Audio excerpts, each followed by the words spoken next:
Jim Deacon is running for U.S. Senate in Arizona because he has the solution. It's called Bring Home the Politicians. And just like with our cell phones and computers, it's time to upgrade our current centralized constitutional republic to a localized constitutional republic. We accomplish this by relocating U.S. representatives and senators to our state capitals, and by relocating state representatives and senators to our city halls and courthouses to securely telecommute for no less than 75% of their terms while we surround them. Article 1, Section 4 of the U.S. Constitution states that U.S. Congress shall assemble at least once in every year, making this completely doable in the current framework. State constitutions contain what are called seat of government sections, and while each state constitution differs, they can all be amended where necessary to implement this plan. So how can we get this started?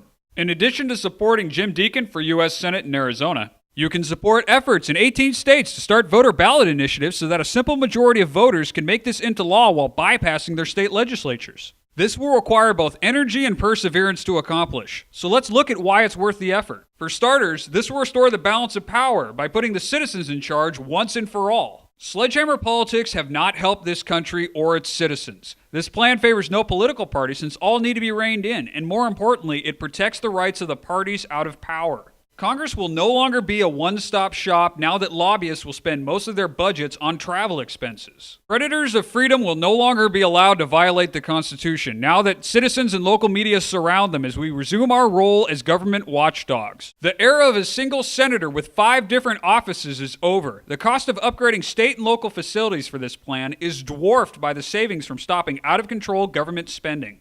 Having the majority of our leaders in the same place leaves this nation incredibly vulnerable. Any natural disaster or assault on DC will be far less catastrophic because it will be taking down only one server on a grid of 51. Bring Home the Politicians is a system-wide solution to what ails us. Jim Deacon will do his part to make Bring Home the Politicians a reality. Please support Jim Deacon for U.S. Senate in Arizona by spreading the word, donating to his campaign, and voting Deacon for U.S. Senate in Arizona. You can learn more at jimdeacon.com.